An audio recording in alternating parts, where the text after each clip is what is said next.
Aduni stood on her apartment balcony, 20 floors up, looking at the city lights below.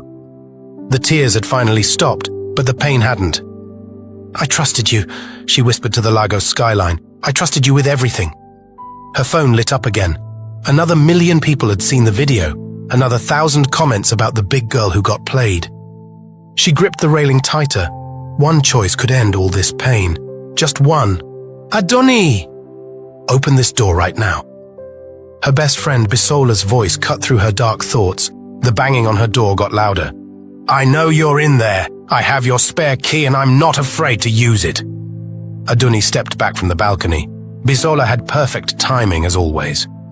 6 hours earlier, the breakfast that never happened. Aduni woke up floating on happiness. Today marked 3 days since Emeka proposed to her at the Fancy Sky restaurant. 3 days of staring at her engagement ring and pinching herself to make sure it was real. A billionaire loved her. Not just any billionaire, Emeka Ozokwor, the man every woman in Lagos wanted. And he chose her. Aduni. Size 20, software engineer, regular girl from a regular family. Her phone buzzed with his morning text. "Good morning, beautiful. Breakfast at the Marina Hotel. I want to show off my fiancé to everyone." She smiled, typing back. "Give me an hour. Want to look perfect for you. You already are perfect, but take your time. I'll wait forever for you." This man. 4 months ago, he was just the rich guy who offered her a ride in the rain. Now he was her whole world. Aduni chose her outfit carefully, the red dress that made her feel confident, the perfume he loved. Everything had to be perfect for their first breakfast as an engaged couple. Her phone rang, her mother calling from Ibadan, a smaller city about 2 hours from Lagos. "Aduni, I saw the proposal video on Facebook. Everyone is talking about it." "It's true, Mama. He wants to marry me." "But why? You're beautiful to me, but these rich men usually want those skinny models." "Mama, he loves me. All of me. Just be careful. Sometimes when things seem too perfect." "I know, Mama, but Emeka is different. He fought his own mother for me. He showed the whole world he loves me. This is real. If only she knew how wrong she was." The taxi driver recognized her immediately. "You're the lady from that viral proposal. My wife cried watching it." "Thank you," Aduni said, touching her ring. She said if someone like you can find true love, maybe there's hope for everyone. No offense, you know what I mean. She did know someone like her, big, plus size, fat. Whatever word people used, the meaning was the same, unexpected, surprising, not the usual type. But Emeka saw past all that. He saw her heart, her mind, her soul. Her phone rang. Unknown number. "Miss Aduni Okafor?" A woman's voice, cold and sharp. "Yes. Check your WhatsApp. I just sent you something you need to see. The truth about your Prince Charming." The line went dead. With shaking hands, Aduni opened WhatsApp. One new message from an unknown number, screenshots of a conversation. As she read, her whole world shattered. "Emeka, I'll take the bet." "Fur, you sure? Remember, she has to be really big, not just chubby." "Emeka, I found the perfect target, size 20 at least." "Fur, this is mean, bro." "Emeka, it's 100 million naira, about $65,000 US. I can make any woman fall in love in 3 months." "Fair. Even a big girl." "Emeka, especially a big girl. They're desperate for attention. Easy targets." The phone slipped from her numb fingers. This couldn't be real. Not her Emeka. Not the man who held her when she cried about her insecurities. Not the man who said she was perfect. More screenshots appeared. Emeka, week 1 update. She's falling for it. Sent flowers to her office. Fair. Is it hard? Pretending to like her? Emeka, I just think about the money. Kola, have you kissed her yet? Emeka, working up to it. Might need some drinks first. Aduni's stomach turned. She grabbed her chest, unable to breathe. "Stop the car!" she gasped. "Madam, we're on the highway! Stop!" The driver pulled over. Aduni stumbled out and threw up on the side of the road. Cars honked. People stared. She didn't care. Everything was a lie. Every kiss, every I love you, every moment she treasured. Her phone rang. Emeka calling. "Hey, baby, I'm at the restaurant. Where are you?" Baby. The word made her sick again. "I know about the bet," she whispered. Silence. Long, terrible silence. "What bet?" But his voice cracked. He knew. The one where you had to make a fat girl fall in love. The one worth 100 million naira. The one where you needed drinks to kiss me. Aduni, please, let me explain. She hung up, blocked his number, blocked him on everything. Then she did what any heartbroken person in 2024 would do. She went public. Opening Twitter, she typed with shaking fingers, "To everyone asking about my engagement, there won't be a wedding. It was all a bet. He never loved me, he just loved money. Here's proof." She attached the screenshots and hit send. Then she threw her phone in her bag and started walking. Where? She didn't know. Just away. While Aduni walked through Lagos in a daze, the internet exploded. Her tweet got 50,000 retweets in an hour. The screenshots spread everywhere. Someone found the proposal video and made a split screen showing the romantic moment next to the cruel messages. Comments flooded in. "This is why I have trust issues. All men are trash. She should have known better. Why would a billionaire want her? This is heartbreaking. She looked so happy. Maybe it's fake? Maybe someone made up those screenshots? Check his friend's Instagram. He basically confirmed it." Bisola saw the post from her office at the bank. She immediately called Aduni. No answer. Phone going straight to voicemail. "Has anyone heard from Aduni?" She posted in their friend group chat. "Oh my God, did you see what's trending?" And Kem replied. "That's why I'm asking. Where is she?" Nobody knew. Meanwhile, Emeka's life imploded. His phone wouldn't stop ringing. His mother, his business partners, his PR team, reporters. "Fix this disaster," his mother commanded. "Our family name is ruined." But he couldn't fix anything. Aduni had blocked him everywhere. Her friends wouldn't answer. Her phone was off. He drove to her apartment. The security guard wouldn't let him in. "She said nobody named Emeka comes up," the guard said firmly. "Please, I need to see her. Leave now or I call the police." Emeka tried her office next. Her boss met him at reception. "She's not here, and you're not welcome. Leave." "Is she okay? Just tell me if she's okay. Leave, now." Where would she go? Where would a heartbroken woman in Lagos go? Then he remembered a conversation from their third date. "Sometimes I feel so tired," she had said. "Like the world is too heavy for people like me." "People like you?" he'd asked, holding her hand. "People who don't fit, who take up space, who believe beautiful lies because the ugly truth hurts too much." His blood went cold. But she wouldn't, would she? But the more he thought about it, the more scared he became. Aduni had been rejected so many times, had fought so hard to love herself, and he had destroyed all of that. Where would someone go when they couldn't take anymore? He thought of bridges, high buildings, places where people made permanent decisions about temporary pain. "Please, God," he prayed for the first time in years. "Please let her be okay. Please." Bisola had the same terrible thought. She knew Aduni's history, the therapy sessions, the dark days after each rejection, the journal where she kept track of every man who said she wasn't good enough. Using her spare key, Bisola burst into Aduni's apartment. "Aduni!" She found her on the balcony, gripping the railing, staring down. "Don't come closer," Aduni said without turning around. "Just let me think." "Think inside. Come on, babe, let's talk inside." "There's nothing to talk about. I was a joke, Bisola, a bet. Do you understand? The one time someone said I was beautiful, it was for money." "That's not true." "It is." Aduni spun around, face streaked with tears. Look at me, look at me. I'm everything society says is wrong, too big, too dark, too much. And for 4 months I believed someone saw past that. But he didn't see past it, he saw dollar signs. You are not defined by one jerk's opinion. One? Aduni laughed bitterly. Try 47. That's how many men rejected me before Emeka, and now I know why he didn't. Not because I was special, because I was worth 100 million naira. Come inside, please. You know what the worst part is? I still love him. How sick is that? I know it was fake, and I still love him. Bisola moved slowly, like approaching a scared animal. Love doesn't just die because someone hurts you. That's human. That's normal. Now come inside so we can eat ice cream and plan his murder. That got a tiny smile. You can't kill him. You'd go to jail. Worth it for you. Now come on. Inside. Aduni let Bisola lead her inside. As soon as the balcony door closed, Bisola grabbed her in a tight hug. You scared me. I scared myself, Aduni admitted. I wasn't going to. I just needed to feel in control of something. Control this! We're ordering pizza, calling the girls, and having an emergency meeting. No more being alone with these thoughts. Within an hour, their friend group had assembled. Minkem brought tissues. Zara brought wine. Kemi brought her laptop to destroy him online if needed.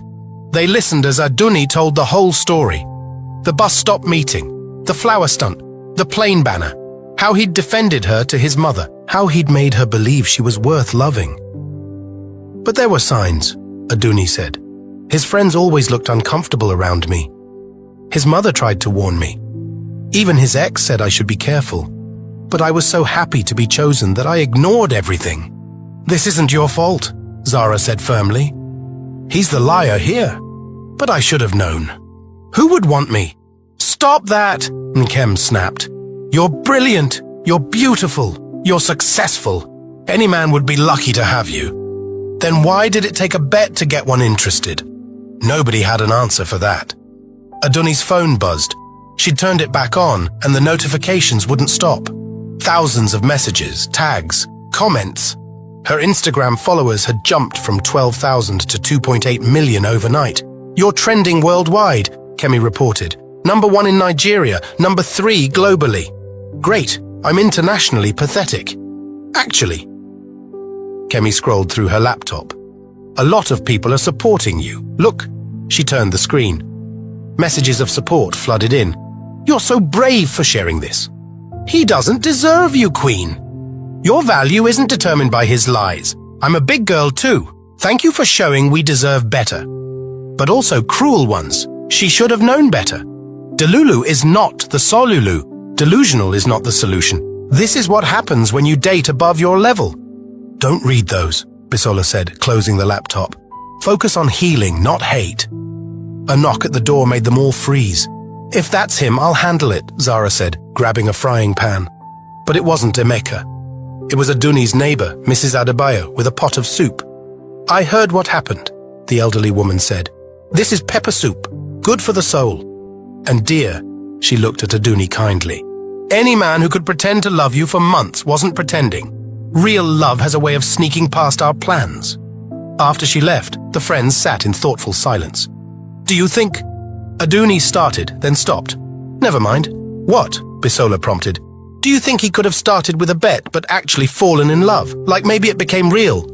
Does it matter? Zara asked. He still lied. I know, I need to understand. Was everything fake? Every moment? Every kiss? Everything? Her phone rang, Emeka's mother. Don't answer that, and Kem advised. But Aduni did. What do you want? To apologize, Mrs. Ozokwo said, surprising everyone. I knew about the bet. I should have told you directly instead of dropping hints. You knew? Mothers always know when their sons are up to something, but I also saw him change. The bet might have brought you together, but what happened after, that was real. Please don't defend him. I'm not. What he did was terrible, unforgivable. But I've watched my son for 30 years, and I've never seen him the way he was with you. Happy, genuine, whole. He was acting. For the first week, maybe. But you can't fake the way he looked at you, the way he talked about you when you weren't there, the way he changed his whole life to fit you in it. Why are you telling me this? Because you deserve the whole truth, not just the ugly parts. Do with it what you will, but know this. My son might have started with a bet, but he ended up betting his whole heart on you, and he lost. The call ended, leaving Aduni more confused than ever. By evening, Aduni's story had become international news. Talk shows discussed it. Celebrities tweeted about it. The proposal video had 50 million views and counting. Then came the knock everyone expected. Emeka. I'll get rid of him, Bisola said. No, Aduni decided. Let him in. I need to hear his lies to my face. Her friends arranged themselves around her like bodyguards. Bisola opened the door. Emeka looked destroyed. His usually perfect appearance was ruined. Eyes red, clothes wrinkled. He looked like he'd aged years in hours. 5 minutes, Bisola said. Then you leave. He only looked at Aduni. Are you okay? Do I look okay? Neither do I. You did this to us. I know. He stayed by the door, respecting the distance. The bet was real. I won't lie about that. Finally, some truth.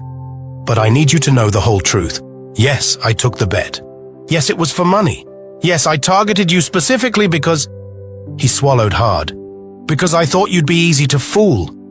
Each word hit like a slap. Her friends tensed, ready to throw him out. "But I failed," he continued. "I failed the bet because I succeeded at something else. I fell in love. Real love. The kind that makes you stupid and scared and better all at once." "Pretty words," Aduni said coldly. "You're good at those. Then let me show you facts." He pulled out his phone, showed his banking app. "Look, no 100 million deposit. I never claimed the money. You could have moved it. Call Fur, call Cola, ask them yourself. I forfeited the bet 2 weeks in, paid them from my own money to end it. Why would you do that? Because you were teaching me code that day and you got so excited explaining recursive functions that you knocked over your coffee. And instead of being embarrassed, you laughed. Really laughed. And I thought, I could listen to that laugh forever. Stop. I'm almost done. I know I destroyed us. I know forgiveness might be impossible. But you deserve to know that while it started as a game, it became my whole life. You became my whole life. Get out! Aduni exploded. Get out with your lies and your pretty words and your fake tears. Get out! He left without another word. The moment the door closed, Aduni broke down completely. Her friends held her while she sobbed. I hate him, she cried. I hate him so much. We know, Bisola soothed. But I love him too. How messed up is that? Love is messy, Kemi said. That's what makes it real. They stayed with her all night, taking shifts, making sure she was never alone with the darkness. Meanwhile, the internet had split into teams. Team Aduni thought Emeka was trash. Team Emeka believed love could grow from bad beginnings. The debates raged on. But in her apartment, surrounded by true friends, Aduni wasn't thinking about the internet. She was thinking about recursive functions and spilled coffee and laughter that might have been real after all. The next day, Aduni woke to her mother knocking. She'd driven 2 hours from Ibadan despite her diabetes and high blood pressure. My baby, her mother said, gathering Aduni in her arms. I'm here. Mama, your health. You are my health. You are my heart. Now tell me everything. So Aduni did. Her mother listened without judgment, occasionally muttering in Yoruba about useless men and their useless bets. You know what?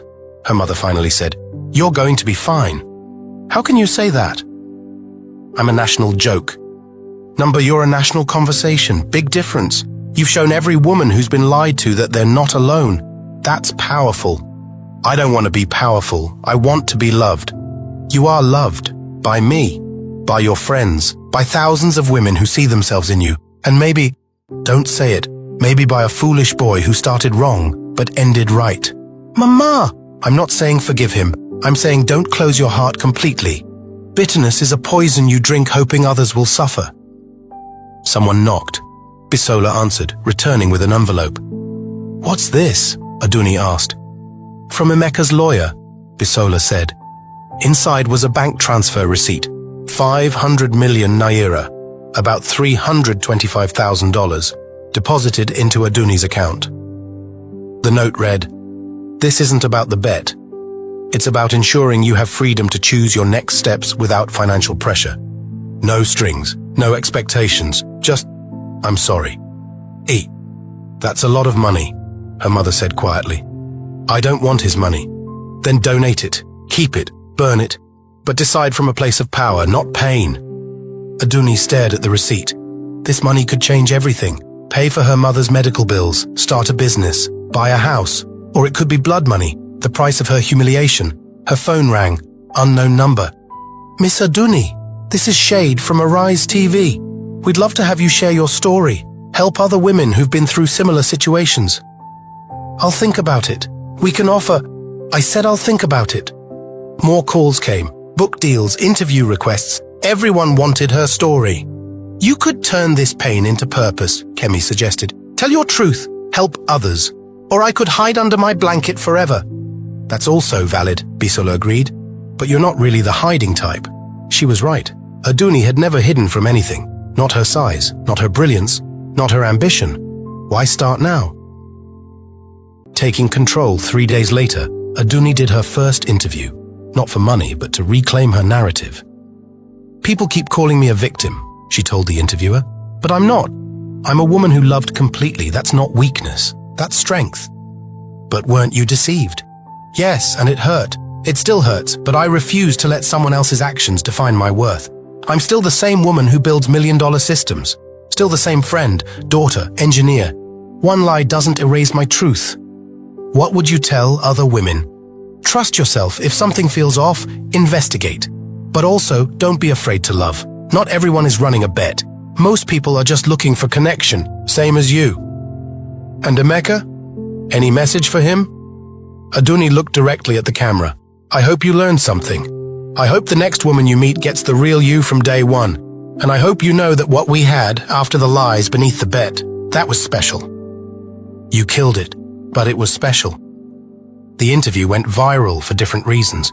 People praised her grace, her strength, her refusal to be bitter. But alone at night, Aduni wasn't graceful. She was angry, hurt, confused. Because the truth was complicated. The bet was real. But so were his tears when she laughed. So was his anger when people disrespected her. So was the way he held her like she was precious.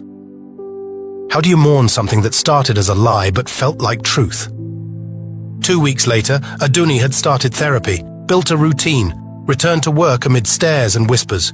"You're brave for coming back," her boss said. "I'm not brave, I'm broke. Turns out humiliation doesn't pay bills."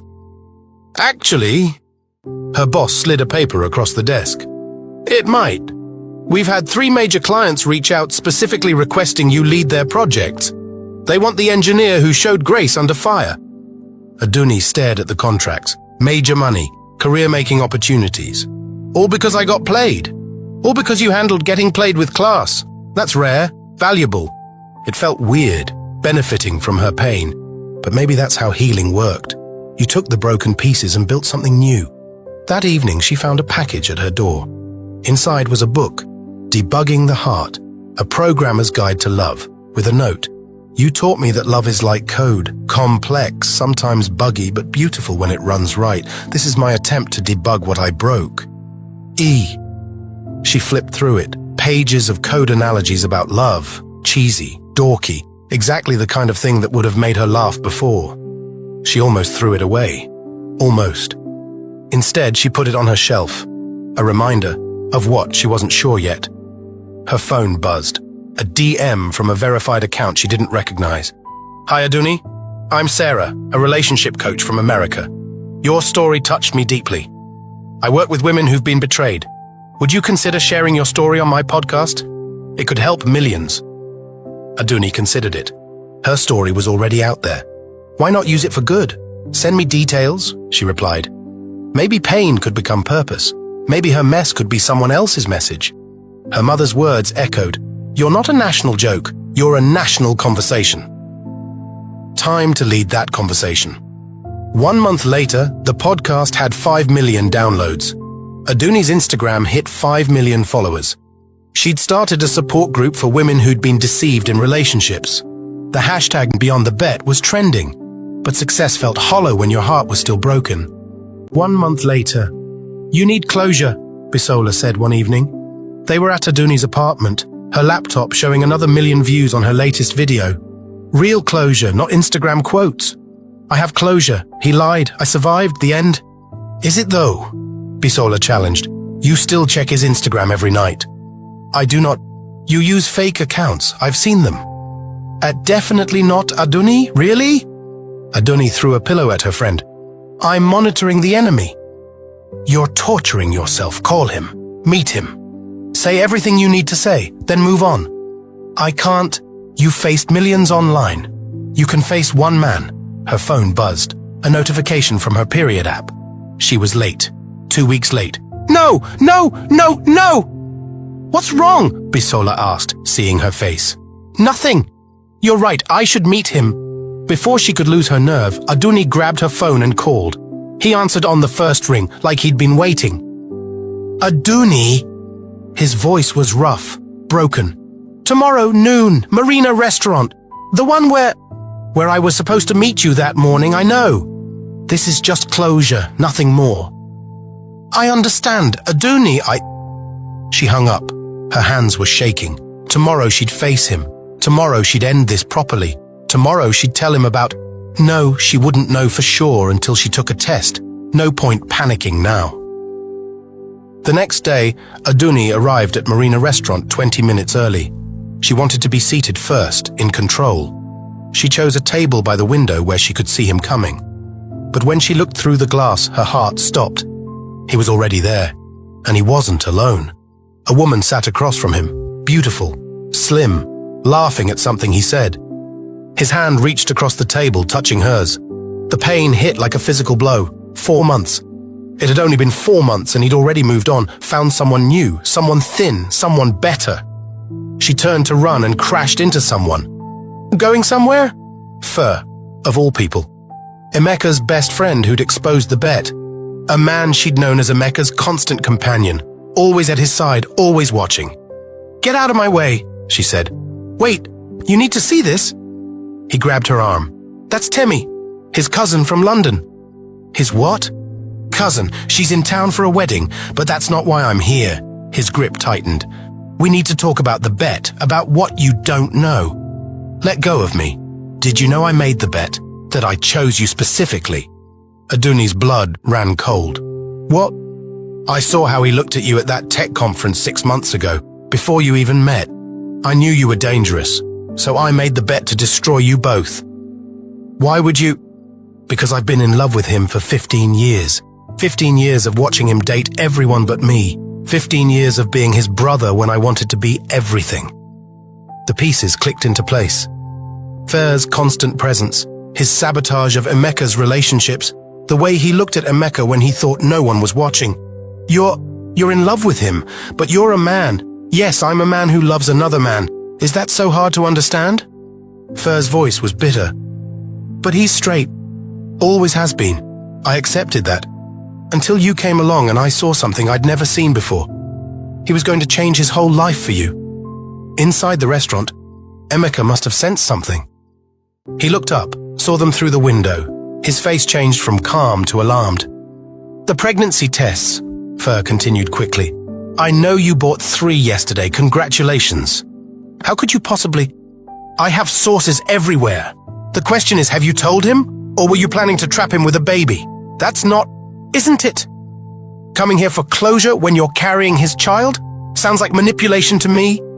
Emeka burst through the door. "Get away from her. Just chatting with your baby mama," Fer said, that cold smile playing on his lips. "Oh, wait, you didn't know?" "She's pregnant, brother. Has been for weeks." All color drained from Emeka's face. "What?" "I was going to tell you," Aduni started. "When?" "After you made me fall in love again. After you forgave me. When exactly were you planning to mention you're carrying my child?" "I don't know if it's yours." The words hung in the air like a bomb. Everyone froze. "What?" Emeka's voice was barely a whisper. "There was... before you... Marcus and I... one last time..." She couldn't finish. "The timeline," Fer said helpfully. "She was with her ex right before you met. The baby could be his. She's known for weeks but didn't tell you. Who's the liar now?" Temi appeared in the doorway. "Emeka, what's happening?" "Go inside, Temi," he said without looking at her. "Actually," Fer said, "Temi should hear this. Did you know your cousin destroyed this woman's life for a bet? And now she might be carrying another man's baby. Your family really knows how to pick them." "Fer, stop," Emeka said quietly, too quietly, the calm before the storm. "Why?" "She stopped us from being together. Fair's fair." "There is no us," Emeka said firmly. "There never was. You're my friend, my best friend, but that's all." "I was never just your friend," Fer exploded. "I loved you, protected you, kept away all those gold diggers. For 15 years I've watched you date women who weren't worthy of you. Then she came along and ruined everything." "Fer, I'm not gay," Emeka said, his voice gentle but firm. "I never led you on. I never gave you reason to hope. You never saw me. 20 years of friendship and you never once considered that I might want more. Because I'm straight. You knew that. I've only ever been interested in women. I hoped that would change.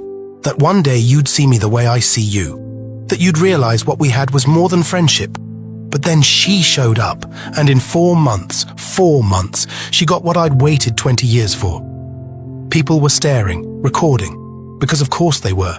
The revelation that Fur, successful, handsome Fur, had been harboring unrequited love for his straight best friend was the kind of drama Lagos lived for. "You need help," Aduni said quietly. "This obsession isn't love. Don't talk to me about love. You lied too. Keeping secrets about the baby." "What baby?" A new voice. Mrs. Ozokwa stood behind them, designer bag clutched tightly. "What is he talking about?" "Your son got her pregnant," Fur announced. "Or maybe her ex did. She's not sure. Surprise! You might be a grandmother." Mrs. Ozokwa's face went through several emotions before settling on cold fury. "Inside. All of you. Now." They moved into the restaurant's private room. The manager, recognizing drama when he saw it, quickly cleared other patrons. "Explain," Mrs. Ozokwa demanded. So Aduni did. The pregnancy test, the timeline, Marcus, everything. "You don't know who the father is?" Mrs. Ozokwa asked. "No." "But you came here anyway. For closure. For money," Fur shouted. "She knows Emeka will claim the baby regardless. He's too noble to demand a DNA test." "Is that true?" Mrs. Ozokwa asked her son. "Would you claim a child that might not be yours?" Emeka looked at Aduni, really looked at her. She saw the moment he made his decision. "No," he said quietly. "Not again. I can't do lies again." The word hit Aduni like a slap. "I wasn't lying, I was scared. We're done here," he said. "If the baby is mine, I'll support it. If not," he shrugged. "Then I hope Marcus steps up." "Emeka, what did you expect, Aduni? That I'd be happy? That I'd forgive you like you forgave me? I'm not that strong." He stood to leave. Fur smiled triumphantly. "You see," Fur said to Emeka, "I was protecting you, like I always have, like a real friend should." "No," Emeka turned to face him. "A real friend would want me happy, even if it wasn't with them. You're not my friend, Fur. You're my stalker, and we're done." "You don't mean that." "I do. You destroyed the best thing in my life, twice. And for what? Did you think I'd suddenly fall in love with you? Did you think I'd wake up one day and want men? That's not how sexuality works. I thought if you just gave me a chance." "There was never going to be a chance. I'm straight, Fur. I've always been straight. And even if I wasn't, you can't manipulate someone into loving you."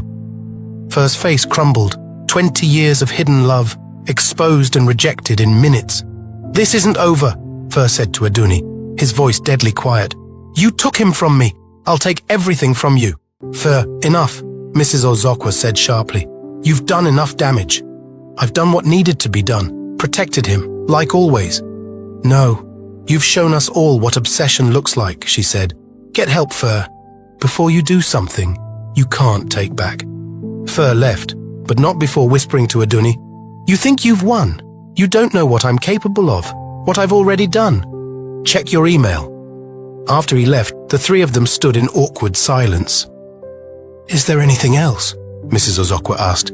"Any other secrets?" "Just one," Aduni said, exhausted. "I still love your son. Despite everything, I love him." "Love isn't enough," Emeka said. "You taught me that." He left. His mother followed. Aduni stood alone in the private room, hand on her stomach. Her phone buzzed. A notification from her email. With trembling fingers, she opened it.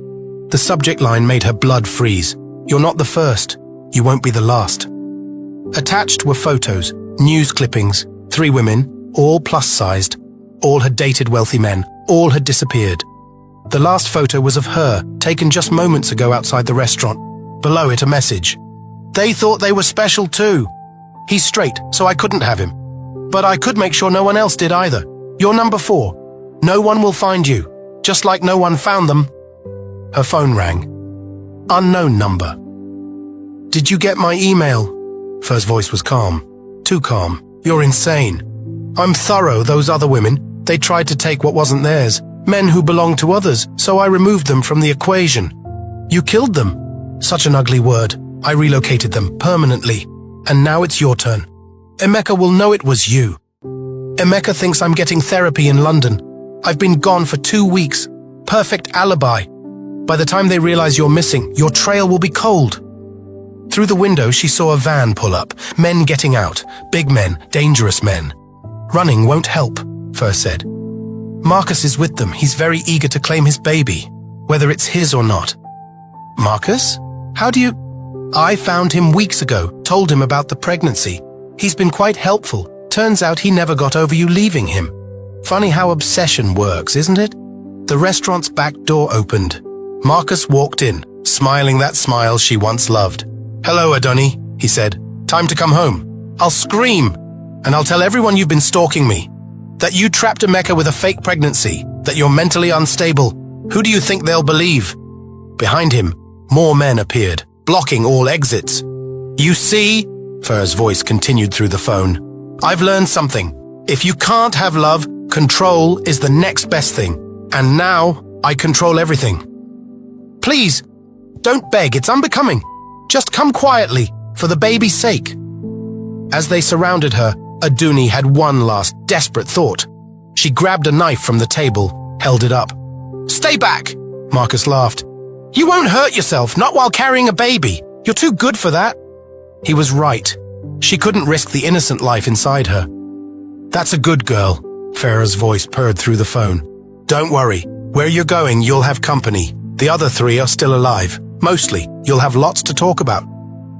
As they led her away, Adoni saw one last thing that made her realize how deep this went. On the wall, hidden unless you knew to look, were tally marks. 3 sets of 4 lines with a diagonal through them. She was about to become the 4th set. "Emeka will find me," she said desperately. "No," Fur's voice was final. "He won't. Because in about an hour, he'll get a message saying you left the country, that the stress was too much, that you needed space. He'll believe it because he'll want to. It's easier than the truth." "What truth?" "That the person he trusted most in the world has been a monster all along, that every woman who ever left him, I made them leave, that his perfect best friend has been pulling strings for 20 years. He'll never believe that. Would you?" The van door opened. Darkness waited inside. Her last thought before they forced her in was that she'd been wrong about everything. The bet wasn't the worst betrayal. The worst was that evil had been hiding in plain sight all along, and now it had won. To be continued. Where is Fur taking Aduni? Are the other women really alive? Will anyone realize she's missing before it's too late? Find out in the shocking final part. If you or someone you know is in danger, please contact local authorities immediately.